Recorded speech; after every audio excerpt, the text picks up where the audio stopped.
कहते हैं कर्म कभी सवाल नहीं करता, वो सफाई नहीं मांगता, वो बस इंतजार करता है। वक्त के साथ रास्ते बदल जाते हैं, चेहरे बदल जाते हैं, लेकिन मंजिल कभी नहीं बदलती। जो आग कभी किसी और के लिए जलाई जाती है, वही आग एक दिन अपना हक मांगने लौटती है। आज की ये रात भी वैसी ही थी, मुख्य घाट से दूर एक सुनसान श्मशान।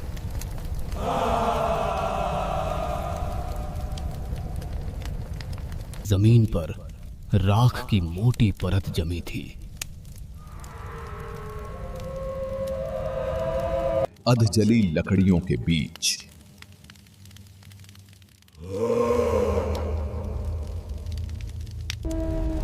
एक चिता आखिरी सांसें ले रही थी।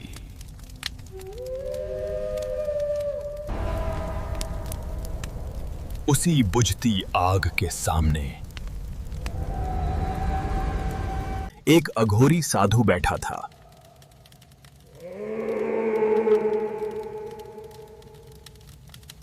आंखें बंद, बदन पर राख, जटाएं वक्त का बोझ उठाए हुए। उसके होंठ लगातार मंत्र बुदबुदा रहे थे। आवाज नहीं थी, पर सिद्ध थी।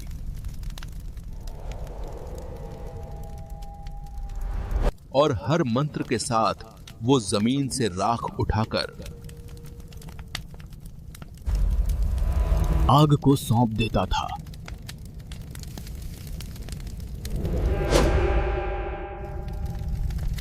आग अजीब ढंग से भड़कने लगी।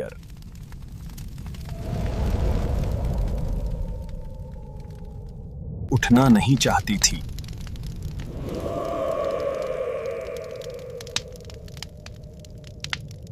साधु की सांसें भारी हो जाती हैं।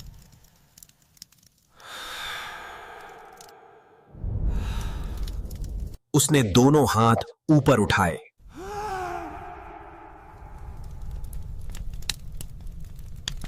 और तभी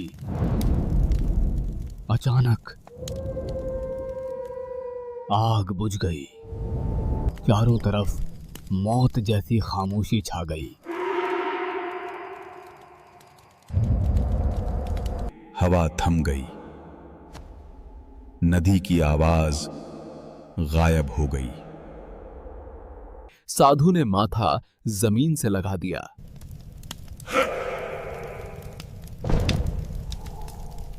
और जब दोबारा नजर उठाई,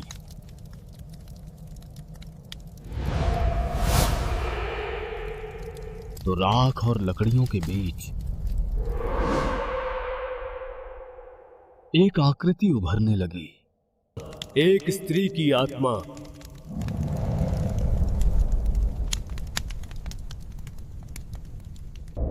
ना चीख, ना छटपटाहट, बस ऐसी निगाहें जिनमें असहनीय अधिकार था। पहले साधु के चेहरे पर हल्की मुस्कान आई,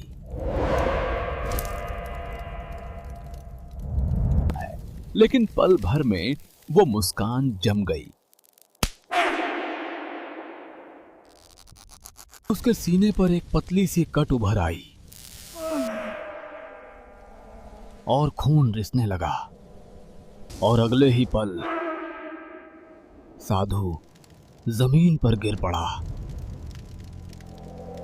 ठंडी जमीन पर अघोरी साधु निशब्द पड़ा था।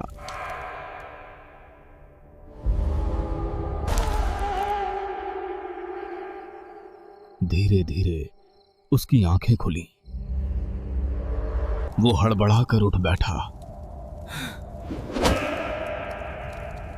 पीछे चिता पूरी तरह जल चुकी थी। बस अंगारों की हल्की लालों बची थी। वो उलझन में चारों तरफ देखने लगा। पहली बार उसकी आंखों में डर उतर आया।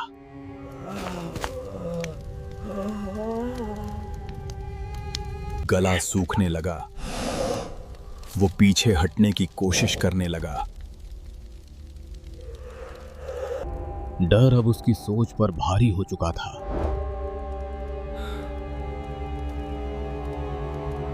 डर के मारे वो पलटकर भागने लगा।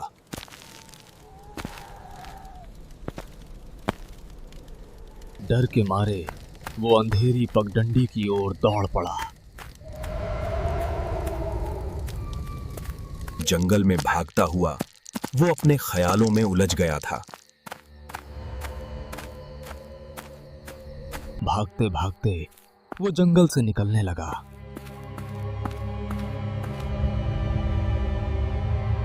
और जब वो अपने आश्रम पहुंचा, वहां का नजारा देखकर ठिठक गया।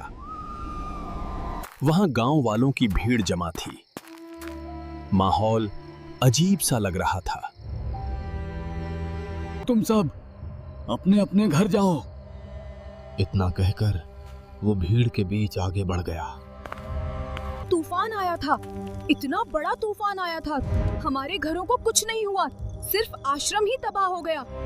भीड़ उनकी बात सुनकर साधु का शक और गहरा हो गया। वो टूटी दीवारों के बीच कदम रखते ही सन्न रह गया। चारों तरफ बिखरा सामान देखकर उसे समझ नहीं आ रहा था कि यहां आखिर हुआ क्या था। वो मंत्र जपने बैठा, मगर अचानक उसके दिमाग में जैसे सब कुछ खाली हो गया।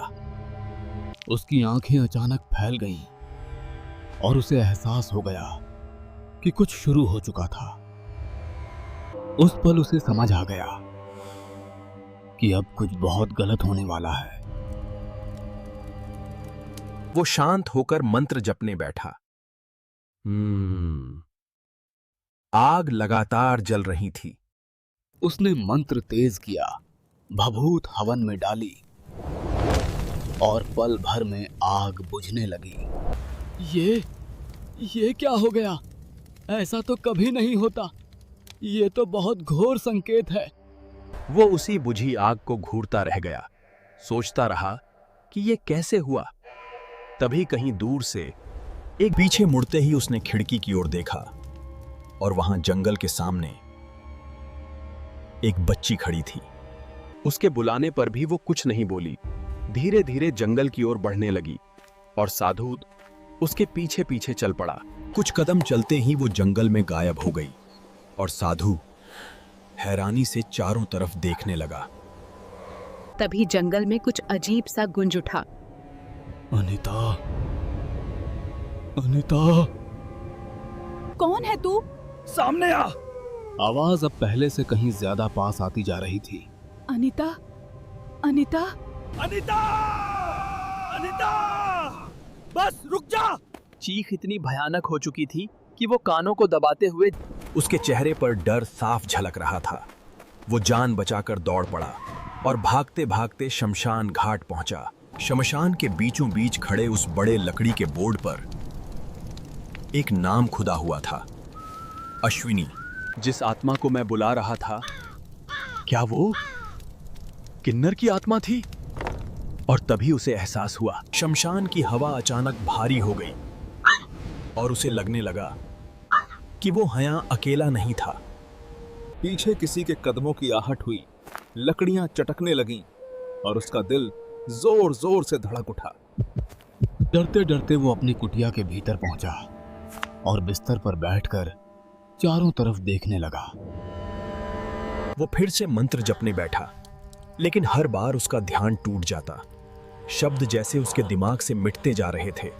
वो मंत्र ऊंची आवाज में बोलने लगा, लेकिन शब्द टूट टूट कर निकल रहे थे। ओम ह्रीं ओ शिव।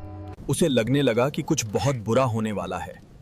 गला सूखने लगा और डर उसके पूरे शरीर में उतर चुका था। गला सूखते ही वो पानी लेने बढ़ा। लेकिन जहां घड़ा रखा था वहां कुछ भी नहीं था। वो नीचे झुका, धूल हटाई और तभी उसके हाथ किसी पुराने शास्त्र से टकरा गए। कांपते हाथों से उसने शास्त्र खोला और जैसे ही पन्ने पलटे उसके चेहरे का रंग उड़ गया। तभी उसका शिष्य रोहन वहां आ पहुंचा। गुरुजी, मेरी छोटी बहन की शादी तय हो गई है। अगर आप आएंगे तो हमें बहुत आशीर्वाद मिलेगा। ठीक है, मैं आऊंगा, तुम चलो। अनहोनी की आहट के बीच उसने हामी भर दी। वो हाँ कहकर चला गया और अगले ही पल साधु गांव में शादी के बीच बैठा था। शादी के शोर शराबे के बीच वो पत्थर पर बैठा सबको चुपचाप देख रहा था। मंच पर एक लड़की गा रही थी। उसकी आवाज मधुर थी, लेकिन साधु को कुछ अजीब सा महसूस होने लगा। तालियों की आवाज गूंज रही थी, लेकिन साधु को वो कुछ अलग सी लगने लगी। अचानक तालियां थम गईं और पूरे आंगन में अजीब सी खामोशी छा गई। खामोशी के बीच कहीं दूर से एक अलग तरह की ताली गूंज उठी। इस बार ताली पहले से भी ज्यादा पास से आई और साधु धीरे धीरे खड़ा हो गया। इस बार ताली बिल्कुल उसके पीछे से आई और वो सन्न रह गया। धुएं के बीच उसे पहली बार किसी साये की झलक मिली।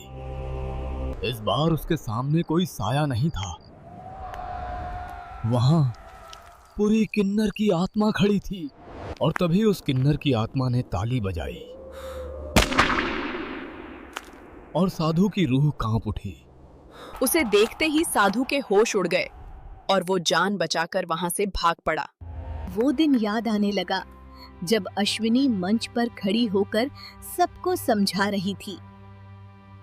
आप लोग डर मत फैलाइए, भगवान सबके होते हैं और सब बराबर हैं। ये सब क्या हो रहा है? शमशान से आग अपने आप बुझ कैसे गई? कुछ बहुत गलत हो रहा है। हम कोई भूत नहीं थे, हम इंसान थे। अंधविश्वास के नाम पर हमें आग में झोंक दिया गया और फिर उस तांत्रिक ने आग जला दी। ये अन्याय हुआ है। इस जगह पर कभी शांति नहीं होगी। हमारी आत्मा लौटेगी। जान बचाकर भागता हुआ वो सीधे शमशान घाट के भीतर जा पहुंचा। भागते भागते वो उसी शमशान पहुंच गया जहां कभी किन्नर का अंतिम संस्कार हुआ था, और अब सब वहीं खड़े थे। हमने तुमसे कहा था, तुम नहीं बचोगे।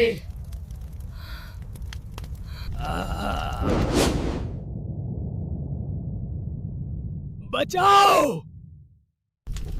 जिस आग को कभी बुझा समझा गया था वो अब अपना इंसाफ लेने लौट चुकी थी। और सुबह होते ही गांव में अजीब बेचैनी फैल चुकी थी, जैसे रात कुछ छोड़ गई हो जो मिटने वाली नहीं थी। अब असली कहानी शुरू होने वाली है। अगर आप डरावनी कहानियां पसंद करते हैं तो वीडियो को लाइक करें और टून कहानी टीवी को सब्सक्राइब करना मत भूलिए।